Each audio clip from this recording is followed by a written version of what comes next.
Hello रिया, बेटा निधि को निकले हुए 2 घंटे हो गए, लेकिन वो अभी तक घर नहीं पहुंची है। देखो वो फोन भी नहीं उठा रही है मेरा। अगर तुमसे उसकी कोई बात हो ना तो प्लीज मेरी बात करवा देना।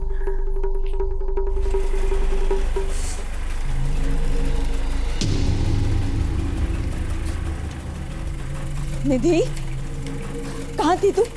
कब से फोन ट्राई कर रही हूँ। तुझे पता मैं कितना डर गई थी, और मेरा फोन क्यों नहीं उठा रही थी तू? माँ, मैं ड्राइव कर रही थी। अरे ड्राइव कर रही थी तो क्या हुआ, एक बार फोन तो देख सकती है ना। माँ, तुम इतना डरती क्यों हो? एक काम करो, तुम ना योगा किया करो। देख निधि, ये बात ना मजाक में तू।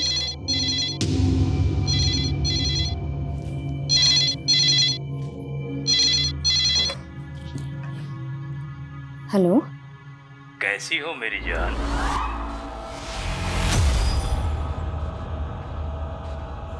कौन कौन बोल रहा है? 11 जून 2001 की रात याद है ना? मैं लौट आया हूँ, जल्दी ही मिलूंगा तुमसे मेरी जान। क्या हुआ मम्मा?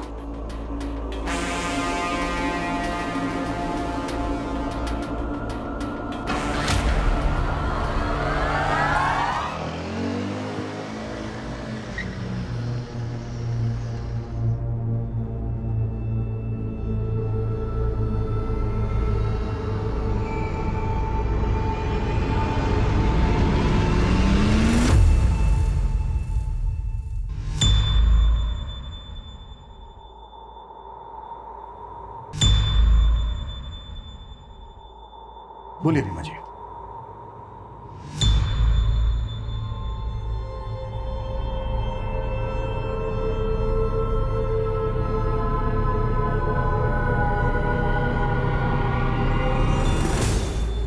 रीमा जी, अगर आप कंफर्टेबल नहीं हैं तो इट्स ओके, हम फिर किसी दिन बात कर सकते हैं। सर, मेरी माँ का हुआ था 18 साल पहले।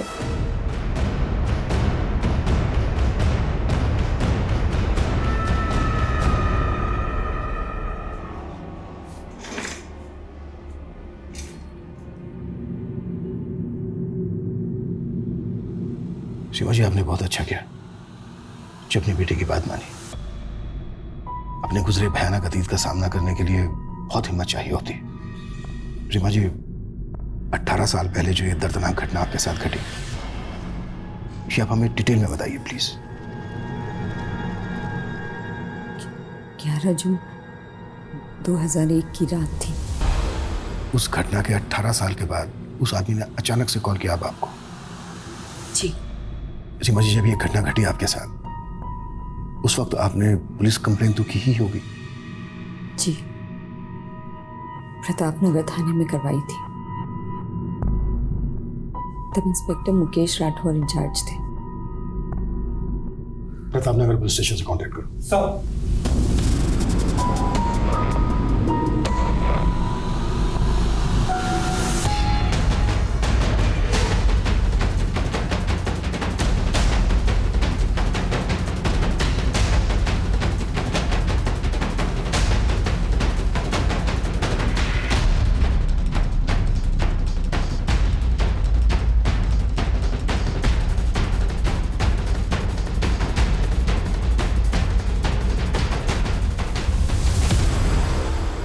दोनों स्टेटमेंट अलग है? मतलब? यस सर, ये रीमा का रीसेंट स्टेटमेंट है जो उसने हमें दिया है, और ये 2001 का स्टेटमेंट है। दोनों स्टेटमेंट में उसने अलग अलग कहानी सुनाई है। रेप की तारीख से लेकर हर इंसिडेंट एकदम अलग है सर। मानो दोनों केसेस एक दूसरे से बिल्कुल अलग हो। और रेप के कुछ दिन के बाद यानी कि 17 जून 2001 को उसने प्रतापनगर थाने में रेप की शिकायत दर्ज करवाई अपने पति राजेश चौहान के साथ।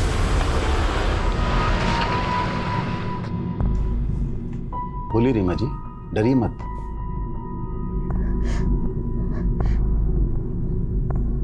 मेरा रेप हुआ है। वो जबरदस्ती घर में घुस गया था। कौन था वो? कब हुआ है? 13 जून। पूरी बात बताइए रीमा जी। तब आप क्या कर रही थी? आपके पति कहाँ थे? इनकी नाइट ड्यूटी थी। करीबन 10 बजे मैं अपने कमरे में सो रही थी जब आप घर कब लौटे? करीब 1:30-2 बजे जब मैं घर आया तो ओए! ओए! ओए! ओए, रुक साले! ओए! एक मिनट। रेप 13 जून को हुआ और आप लोग रिपोर्ट लिखवाने अब आए? मैं बहुत डर गई थी। गलती रीमा की नहीं है सर, हमारी सोसाइटी ऐसी है जहां पर रेपिस्ट से ज्यादा रेप के विक्टिम को ताने सहने पड़ते हैं। ये 18 साल पुरानी बात है। माना इतने टाइम में आदमी काफ़ी सारी चीज़ें भूल जाता है, लेकिन रेप के वक्त रीमा का पति रीमा के साथ था या नहीं, ये वो कैसे बोल सकती है?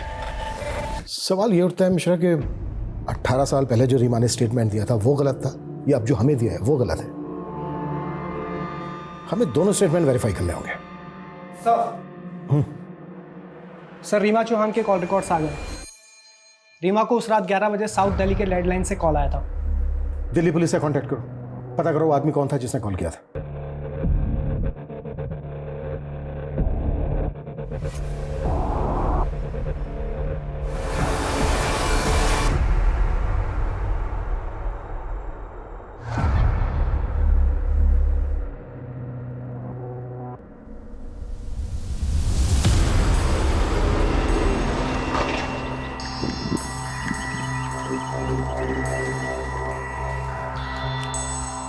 चेक करो।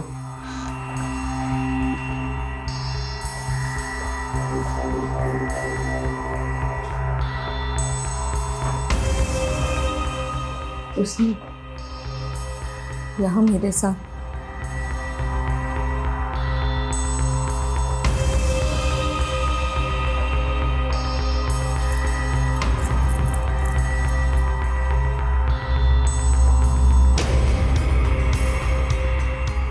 अच्छा, आपने बताया कि उसने गमछे के टुकड़ों से बांधा था, वो टुकड़े कहाँ हैं? जी वो तो वो अपने साथ ले गया।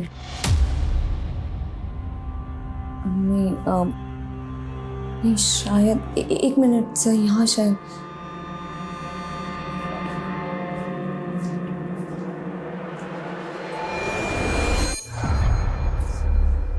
ये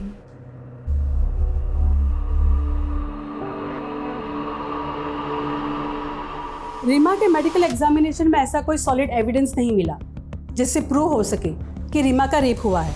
क्या रेप के कुछ दिन बाद एग्जामिनेशन हुआ इसलिए? मे बी, लेकिन एक कारण ये भी है कि रेप होने के बाद रीमा अपने पति राजेश के साथ सेक्सुअली एक्टिव थी। क्या? हाँ, क्योंकि प्राइवेट पार्ट पर जो मार्क्स मिले हैं वो एक पैशनेट सेक्स की वजह से भी हो सकते हैं। ये तो रीमा ने खुद ही अपना केस कमजोर कर लिया। एक बात और सर, रेप होने के बाद विक्टिम को अक्सर कलाई, जांघों पर छोटे मोटे घाव लगते हैं, लेकिन रीमा के केस में उसकी बॉडी पर एक छोटी सी खरोच तक नहीं थी। इट्स स्ट्रेंज, क्या रीमा ने बिल्कुल भी रेजिस्ट नहीं किया होगा?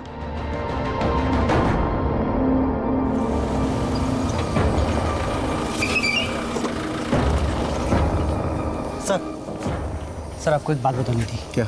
रीमा का जहाँ रेप हुआ था उस जगह 11 जून को चोरी की 3 वारदातें हुई थी। रीमा की केस से कोई कनेक्शन लगता है? सर चोर की कदकाठी रीमा के रेपिस्ट से मेल खाती है और एक विटनेस का कहना है कि उस चोर ने गमछा भी पहन रखा था। चोरियां हुई 11 जून को और रेप हुआ 13 जून को। हो सकता है दोनों क्राइम एक ही आदमी ने किए हों। लेकिन सर जहाँ चोरी हुई वहाँ रेप की कोई वारदात नहीं हुई और जहाँ रेप हुआ यानी कि रीमा के घर वहाँ चोरी नहीं हुई। सर मुझे दोनों केसेस अलग अलग ही लग रहे हैं। सर 2001 में भी इन्वेस्टिगेटिंग टीम को इस बात का शक था कि रीमा उनसे कुछ छुपा रही थी। उसके कैरेक्टर पे भी सवाल उठे थे। शमी अफेयर, तो क्या ये रेप का नाटक अफेयर को कवर करने की वजह से था? अगर ऐसा था तो फिर इतने सालों बाद वही नाटक करने के पीछे क्या वजह हो सकती है?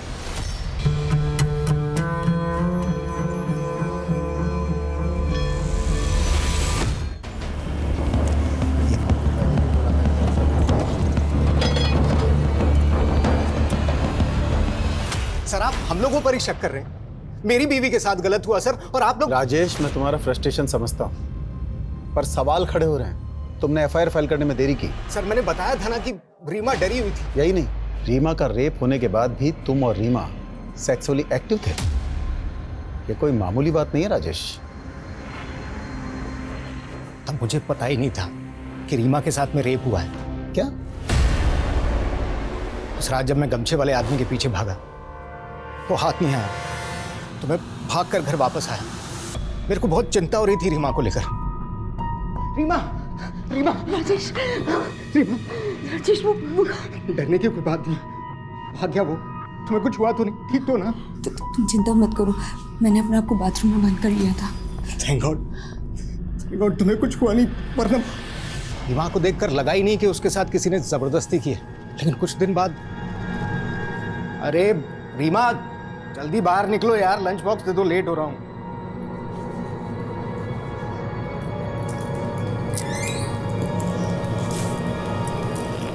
क्या हुआ? नहीं बस वो थोड़ी सी कमजोरी है। झूठ मत बोलो, कल भी बोला था ना तुम्हें कि डॉक्टर के चलो। एक दिन और देख लेते, फिर पक्का चली जाऊंगी। इस पेन को इग्नोर करने से काम नहीं चलेगा। आज शाम को चलते हैं तुम्हारे डॉक्टर मित्तल के। मैं जल्दी आ जाऊंगा, तुम बस तैयार रहना। डॉक्टर मित्तल गायनोकोलॉजिस्ट हैं। उन्होंने मुझे बताया कि रीमा के साथ मैंने घर आते ही सीधे सीधे रीमा से पूछ लिया।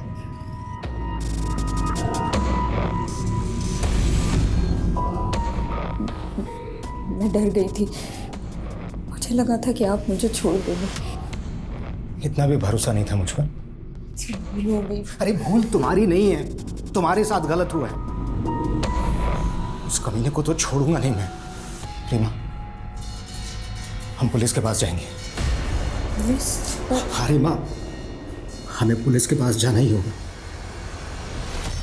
अच्छा, ये गमछे वाला आदमी कौन हो सकता है? विपिन, विपिन सोनी हो सकता है सर। वो और रीमा कॉलेज में एक साथ था। 1 साल पहले उसकी इसी शहर में नौकरी लग गई। मुझे पता चला कि मेरी गैर हाजिरी में अक्सर पुरानी दोस्ती के नाम पर वो रीमा से मिलने आता है।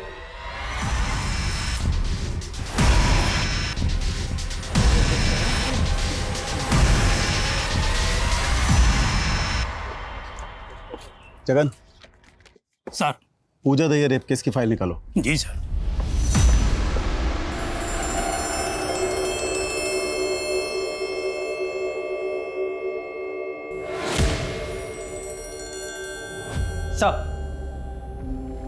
सर मैंने पता किया है, राजेश की गैर हाजिरी में जो आदमी रीमा से मिलने आता था वो विपिन ही है।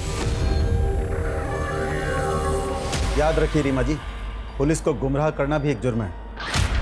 आप क्या कह रहे हैं, मैं कुछ समझ नहीं पा रही। मैं समझाता हूँ। सालों पहले पूजा दहिया नाम की औरत का केस अखबारों की सुर्खियां बना था। आपने नाम जरूर सुना होगा। जी नाम तो सुना हुआ है। बिल्कुल आपसे मिलता जुलता केस है। आप ही की तरह उसके घर में भी मुंह पर एक गमछा बांधकर एक आदमी घुसाया था। आप ही की तरह उसके साथ जबरदस्ती की। कहना क्या चाहते हैं? यही कि आपने इसी बात का फायदा उठाया। जब आपके पति राजेश ने विपिन को घर से भागते हुए देखा तो आप डर गई और आपने पूजा दहिया की कहानी को अपनी कहानी से जोड़ दिया। राजेश प्लीज समझाइए इन्हें। आप समझिए मिस रीमा चौहान, आपके पड़ोसी ने कंफर्म किया है कि आपका दोस्त आपसे मिलने अक्सर आपके घर आता था। आपके पति ने भी कंफर्म किया है कि उनकी गैर हाजिरी में आपका दोस्त विपिन अक्सर घर आता था। और इन्वेस्टिगेशन वहीं रोक दी गई। पुलिस ने रीमा को वार्निंग देकर केस क्लोज कर दिया। यानी विपिन सोनी से पुलिस ने बात की नहीं, जिसके साथ रीमा का अफेयर होने का शक था। जी, और अब तो इस केस के investigating officer Mukesh ji retired हो चुके होंगे। हालांकि उनके घर का एड्रेस पता करने के लिए बोल दिया मैंने। कहानी एक ही है, लेकिन सब अपना अपना वर्जन सुना रहे हैं और अपने वर्जन में हर कोई सही होता है। रीमा से एक बार और मिलते हैं, देखते हो इस बार क्या कहानी सुनाती है।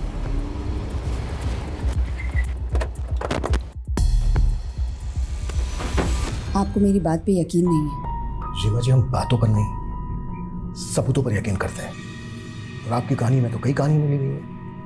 18 साल पहले आपने कुछ और कहा था, आपके पति ने कुछ और कहा था, और अब आप हमें कुछ और कहानी सुना रही है।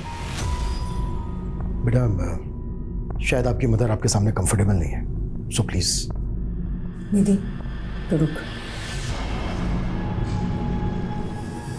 18 साल पहले मुझे एक बुरी बीवी माना गया था जो अपने पति को धोखा दे रही थी, जिसने अपनी रेप की झूठी कहानी सुनाई। लेकिन ये सब मैंने सिर्फ अपने पति के कहने पे किया था। हमें पुलिस की नहीं नहीं, पुलिस नहीं, पुलिस नहीं, बिल्कुल नहीं। भूल जाओ कि तुम्हारे साथ कुछ हुआ है, सब कुछ भूल जाओ। राजेश, ये आप क्या कह रहे हैं? मेरी इज्जत। यार तुम्हारी इज्जत से ज्यादा मेरा नाम, मेरा रुतबा, मेरी मर्दानगी मायने रखती है। हाथ जोड़ता हूँ, प्लीज किसी से कुछ नहीं कहोगी तुम, कुछ भी नहीं।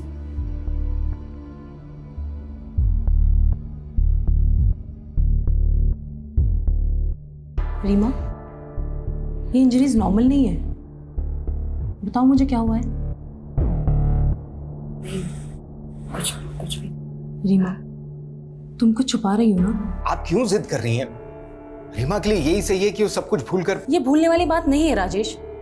रीमा के साथ जो हुआ है वो गुनाह हुआ है और गुनहगार को सजा मिलना जरूरी है। तुम उसके पति हो, तुम्हें उसका साथ देना चाहिए। और अगर तुम में हिम्मत नहीं है तो मुझे कह दो, मैं इसे पुलिस स्टेशन लेके चली जाऊंगी। नहीं नहीं, आपको कुछ करने की जरूरत नहीं है। मैं ले जाऊंगा रीमा को पुलिस के पास। मजबूरी में राजेश को मुझे पुलिस स्टेशन ले जाना पड़ा, लेकिन वहां उसने मुझे पूरा सच नहीं बताने दिया। मेरा हुआ ये सच है, लेकिन उस वक्त राजेश वहां नहीं था, ये झूठ। चलो माना आपने अपने पति के कहने पर झूठी गवाही दी, लेकिन आपने के तुरंत बाद अपने पति के साथ फिजिकल रिलेशन बनाए। ऐसा क्यों? अगर सही वक्त पर मेडिकल एग्जामिनेशन हो जाता तो रेपिस्ट को पकड़ने में आसानी होती। वो फिजिकल रिलेशनशिप मेरी मर्जी से नहीं बनी थी। उस आदमी ने तो सिर्फ मेरे शरीर को दर्द दिया था, लेकिन राजेश। और जब आप डॉक्टर से मिली तो आपने डॉक्टर को अपना सारा सच बता दिया। कुछ सोचा नहीं था सर, बस जिसने थोड़ी सी हमदर्दी दिखाई उसके सामने दिल खोल के रख दिया। तो जो आपके पति ने दिखाया, पुलिस ने उसी को सच मान लिया और आपका सच सामने नहीं आया। आता कैसे? पुलिस ने ना कभी डॉक्टर ना कभी विपिन से कोई बात की। विपिन कभी आपसे मिलने आया था? नहीं, विपिन पे बहुत प्रेशर बन गया था, इसलिए वो शहर छोड़ के चला गया था। लेकिन आपके पड़ोसियों ने तो उस वक्त बयान दिया था कि आपका होने के बाद विपिन आपसे मिलने आया था। ये भी राजेश की चाल थी। विपिन अच्छा लड़का था, हंसमुख था। राजेश ने कहा था कि वो विपिन को मेरे पास भेजेगा ताकि मेरा मन बहल जाए, पर बाद में समझ आया ये सिर्फ राजेश का प्लान था ताकि सबकी नजरों में मैं झूठी बन जाऊं। और वही हुआ। एक विक्टिम से ना सोसाइटी यही एक्सपेक्ट करती है कि वो मजबूर दिखे, दुखियारी दिखे। अगर वो थोड़ा सा हंस ले, नॉर्मल जीने की कोशिश करे, तो पता नहीं क्या चुप जाता है लोगों को। पूजा दहिया को जानती हैं आप? पहले आप ही के इलाके में रहती थी। उसके घर में भी एक आदमी ठीक आप ही के घर की तरह चेहरे पर गमछा बांध के घुस गया था। जी, मैंने सुना तो था कि पूजा दहिया के केस में किसी को अरेस्ट किया गया। पूजा दहिया का केस स्टडी किया था तुमने? जी सर, और मुझे ऐसा लग रहा है कि पूजा दहिया और रीमा चौहान का केस आपस में कनेक्टेड है। तो क्या उस आदमी ने पूजा दहिया से भी कांटेक्ट किया होगा? इतने सालों के बाद वो अपने विक्टिम को कॉल क्यों करेगा?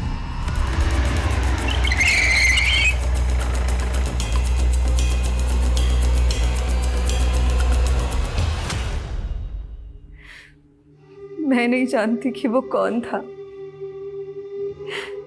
उसने अपना चेहरा गमछे से छुपा रखा था। उसके बोलने का तरीका, उसके कपड़े या फिर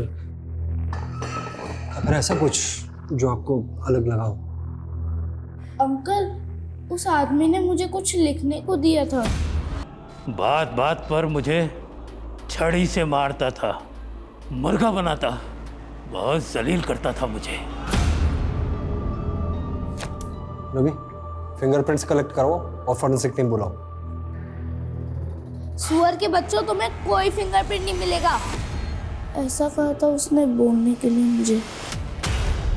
वो आदमी बोलते वक्त हक लाता था, खासकर च बोलते वक्त। इन्वेस्टिगेटिंग टीम ने इस पूजा दहिया का बैकग्राउंड खंगाला सर। पूजा की फैमिली में दूर दूर तक कोई भी टीचिंग प्रोफेशन में नहीं था। शायद गुमराह करने के लिए लेटर लिखवाया गया हो। पहली टीम का भी यही मानना था। लेकिन यह भी तो हो सकता है कि उसने अपनी आप बीती लिखवाई हो। शायद उसके बचपन में उसके साथ कोई भयंकर हादसा हुआ हो। रेपिस्ट ने नकुल से और भी कुछ लिखवाया था, ये देखिए। सबसे पहले पूरा घर सर्च करेंगे, दरवाजे देखेंगे, तेरी माँ का बयान लेंगे, तेरा बयान लेंगे। ये जो कोई भी है पुलिस प्रोसीजर को बहुत अच्छे से जानता है। एक एक चीज लिखवाई है। मतलब ये पुलिस वाला भी हो सकता है,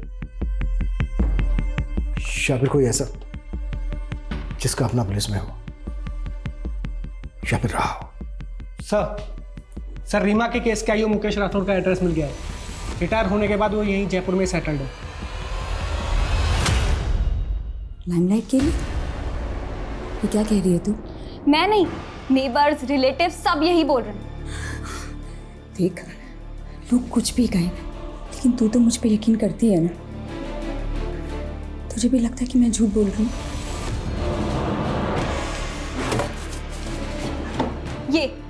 ये पापा की डायरी है ना, इसमें भी यही लिखा है कि आप अटेंशन पाने के लिए कुछ भी कर सकती हो।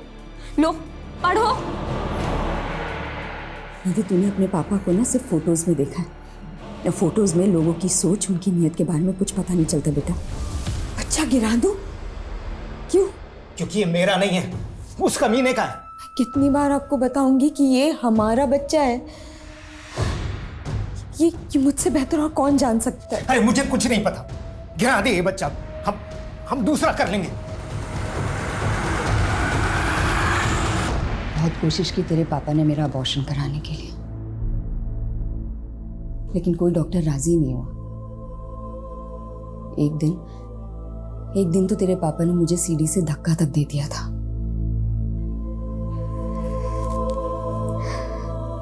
लेकिन तेरी किस्मत में ना जीना लिखा था। मुझे लगा तेरी शक्ल देख देख कर ना अब राजेश के अंदर का बाप जाग जाएगा। एक दिन किसी ने मजाक में उनसे कह दिया कि तेरी शक्ल उनसे नहीं मिलती। बस उस दिन वो बिल्कुल टूट गए थे। मैंने समझाने की बहुत कोशिश की, लेकिन वो एकदम खामोश हो गए थे। बदचलन, चालू, बेहया, न जाने क्या क्या कहा लोगों ने मुझे। मन तो किया कि मैं भी राजेश की तरह,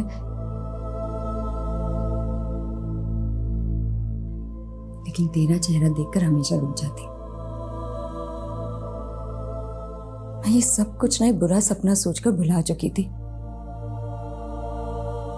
लेकिन अब वही सब कुछ हो रहा है मेरे साथ। मैं ये सब सहन कर सकती हूँ, लेकिन दुख इस बात का है कि तू भी मुझ पे यकीन नहीं करती।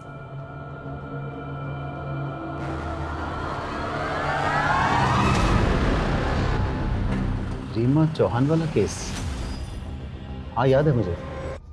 इस मामले में हमसे जो कुछ बन पड़ा हमने किया। यहाँ तक कि 2003 में अलग अलग पेट्रोलिंग टीम बनाई उस लोकेलिटी पर नजर रखने के लिए। और एक रात रुक रुक, गाड़ी पीछे ले, पीछे ले। जी सर। रुक। कौन है वहां? क्या कर रहा है? रुक रुक रुक, वरना गोली मार दूंगा। रुक, इधर आ, पास में। गमछा निकाल मुझसे। भले ही दूर से सही, पर आपने उसे देखा था? कोई ऐसी खास निशानी जो आपको याद हो? अंधेरा बहुत था, कुछ खास देख नहीं पाया। हाँ, जिस तरह से फुर्ती से उसने मुझ पर गोली चलाई, पक्का कोई ट्रेंड आदमी था। कोई पुलिस वाला? हाँ, शक तो मुझे भी था। मुझे लगा या तो कोई पुलिस वाला है या पुलिस वालों के साथ मेलजोल जरूर रहा होगा। जब हमारी सारी कोशिश फेल हो गई तो हमने जनता की मदद मांगी। देखिए, डरने की कोई जरूरत नहीं है। आप लोगों को केवल पुलिस की आंख और कान बनना है। कोई भी बाहर का आदमी दिखे जिसका बर्ताव अजीब सा हो तो फौरन पुलिस को सूचित कीजिए। उसे पकड़ने की कोशिश मत कीजिएगा क्योंकि उसके पास गन है। इंस्पेक्टर साहब, गन हो या तोप, एक फौजी किसी से नहीं डरता है। विकास जी, तैश में आकर कोई भी कदम मत उठाइएगा, फौरन पुलिस को सूचित कीजिएगा। जरूर, लेकिन उसे जान से मारने के बाद। और आप चिंता मत कीजिए, मेरे रहते हुए हर कोई सुरक्षित है।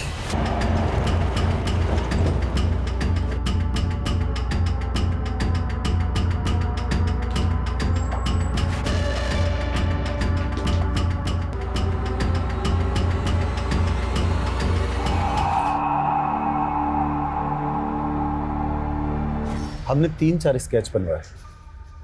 हैरानी की बात यह थी कि उनमें से एक स्केच हमारे खबरी अंगद से मिलता जुलता था। आपने अंगद को अरेस्ट किया? फौरन धर दबोचा। तलाशी लो उसके घर की। साहब, घर का कोना कोना छान मारो। साहब, मेरे घर की तलाशी क्यों ले रहे हैं साहब आप?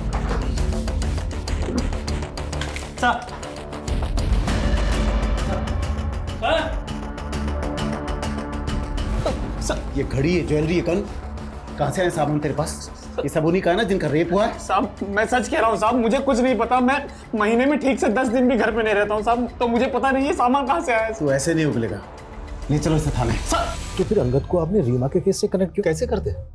एक तो अंगद ने कभी अपना जुर्म कबूल नहीं किया, दूसरे रीमा तब तक अपनी बेटी के साथ शहर छोड़कर जा चुकी थी। हाँ, इस बात का सुकून है कि मेरे ट्रांसफर होने से पहले ये केस क्लोज हो गया। 18 साल के बाद उस आदमी ने फिर से रीमा से कांटेक्ट किया है। क्या? यस। आपको क्या लगता है, क्या ये अंगद हो सकता है? अंगद कैसे हो सकता है? अंगद तो 2013 में जेल में मर गया, दिल का दौरा पड़ा था उसे। सर, अंगद को मरे हुए पूरे 6 साल हो चुके हैं। ये रीमा चौहान ये सब नाटक पब्लिसिटी के लिए कर रही है फॉर श्योर। कैसी पब्लिसिटी? क्या मिलेगा उसको पब्लिसिटी करके? एक बार को अपने बारे में ना सही, पर कम से कम अपनी बेटी के बारे में तो सोचे। और वैसे भी ये तो कंफर्म है ना कि उस रात रीमा को कॉल आया था। हेलो, कैसी हो मेरी जान? ये भी तो हो सकता है सर, कोई कॉपी कैट। चांसेस बहुत कम है।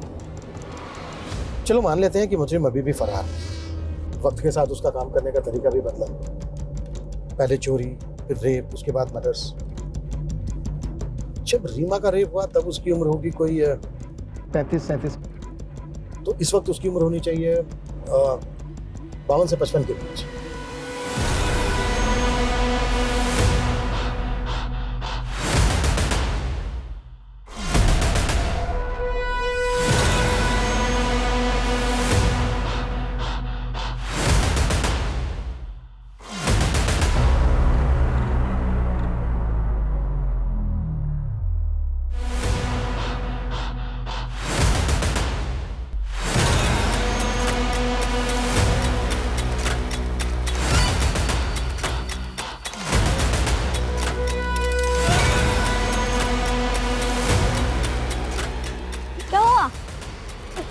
आप रोक रहे हो?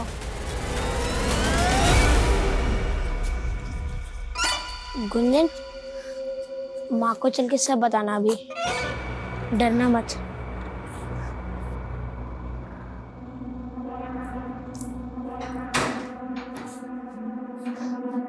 आ गए तुम लोग खेलकर? आ जाओ, भूख लगी होगी है ना?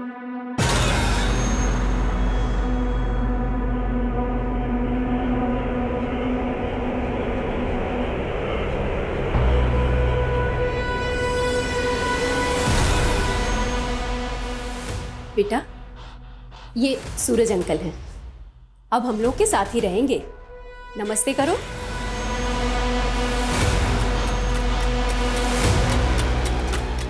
बड़े प्यारे बच्चे हैं तुम्हारे। सर, जितना हमने सोचा था उससे कहीं ज्यादा बड़ा मामला निकला। ये तो सबसे पुराना केस 28 साल पहले का है।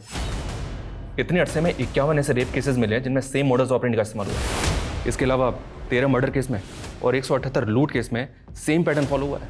मतलब अंगद के जेल जाने के बाद भी ये केसेस होते रहे? एरिया कौन सा था? राजस्थान के अलग अलग शहरों के केसेस हैं सर। ये 1990 से 94 तक अलवर, 1994 से 97 जोधपुर, फिर 3 सालों तक उदयपुर और उसके बाद 2004 तक जयपुर। और इनमें से कहीं भी किसी भी जगह इस आदमी के खिलाफ कोई सुराग नहीं मिला? 2004 में 3 विक्टिम से कल्प्रिट का डीएनए सैंपल कलेक्ट किया गया था। इस डीएनए को अंगद के क्लोज रिलेटिव के डीएनए से मैच करके देखो।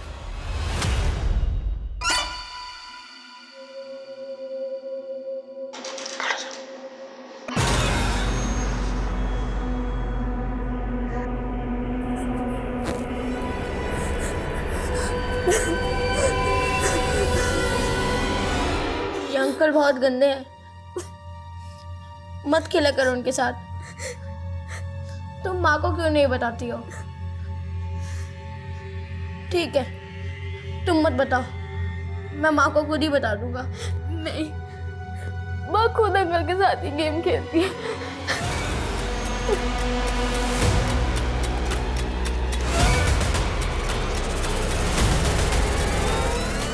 सर डीएनए सैंपल अंगद के भाई से मैच नहीं हुआ। बेचारा अंगद पूरी जिंदगी जेल में खत्म हो गई। एनीवे, डीएनए सैंपल है हमारे पास। एक काम करो, जितने भी मोलेस्टर रेपिस्ट हैं उनके डीएनए से मैच करो। Okay sir.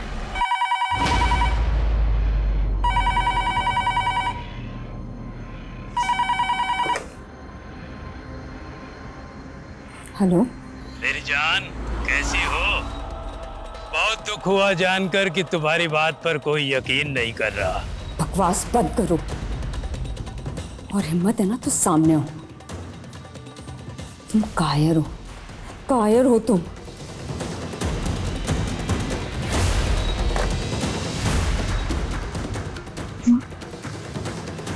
बोलोगे भी, क्या बोलना है तुम्हें? माँ वो अंकल। बड़े मजाकिया बच्चे हैं तुम्हारे। अच्छा बच्चों, मैं बाजार जा रही हूँ, 7 बजे तक आऊंगी, तब तक अंकल के साथ रहना, इन्हें परेशान मत करना।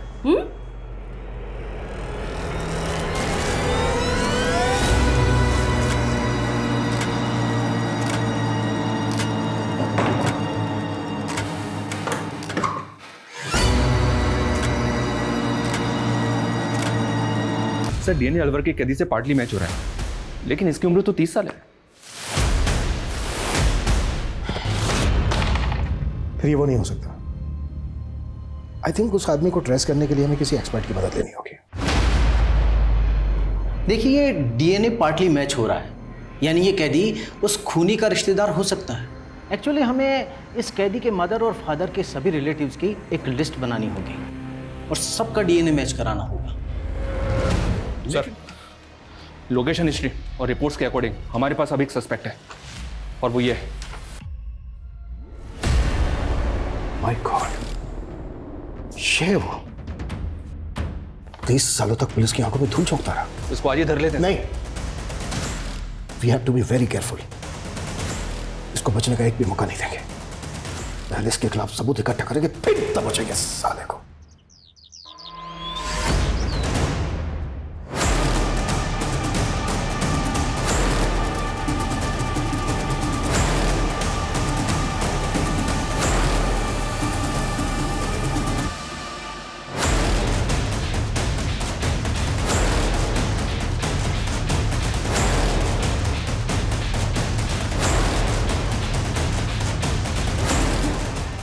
नजर बना के रखो उस पर, कुछ भी हलचल हो तुरंत मुझे इन्फॉर्म करना। सर। ओके, हाँ मिशन। रिपोर्ट आ गई।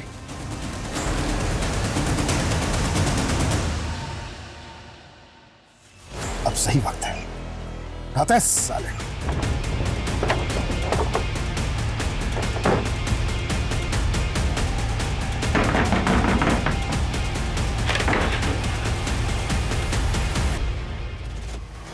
तीस सालों तक पुलिस की आंखों में बहुत धूल झोंकी है तूने। Now you are under arrest, ex policeman Jagan Shekhar.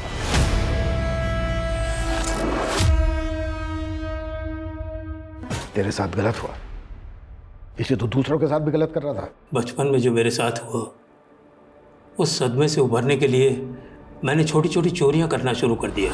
उसके बाद लोगों के घरों में घुसकर कुछ चीज़ें ले आता, फिर घरों में घुसकर सिक्के चुरा लाया। और ये काम मैंने पुलिस में आने के बाद भी चालू रखा। रेप करना कब से शुरू किया? 2000 से। पूजा ने क्या बिगाड़ा था तेरा? गलती पूजा की नहीं, पूरी औरत जात की है। उसी साल दिल टूटा था मेरा। कुछ दिन तो सब कुछ ठीक चलता रहा, लेकिन एक दिन वो मुझे छोड़कर किसी और के साथ चली गई। तभी से मुझे औरतों से नफरत होने लगी। और उसके बाद मैंने एक के बाद एक औरतों को शिकार बनाना शुरू कर दिया। अंगद को क्यों फंसाया? मेरे सीनियर मुकेश जी की पेट्रोलिंग बहुत तेजी से चल रही थी। मेरा काम करना बहुत मुश्किल हो गया था। मैंने सोचा अंगद को फंसाऊंगा तो पेट्रोलिंग थोड़ी ढीली हो जाएगी और मेरा काम आसान हो जाएगा। और हुआ भी वही। इतने सालों के बाद रीमा को कॉल क्यों किया? मैंने नया सोशल मीडिया का इस्तेमाल करना शुरू किया था और एक दिन उसी पर मुझे रीमा दिखी। मैंने उसका पीछा किया और मैंने उसका टेलीफोन नंबर उसके पड़ोसी से ले लिया। मैं सिर्फ उसे डराना चाहता था।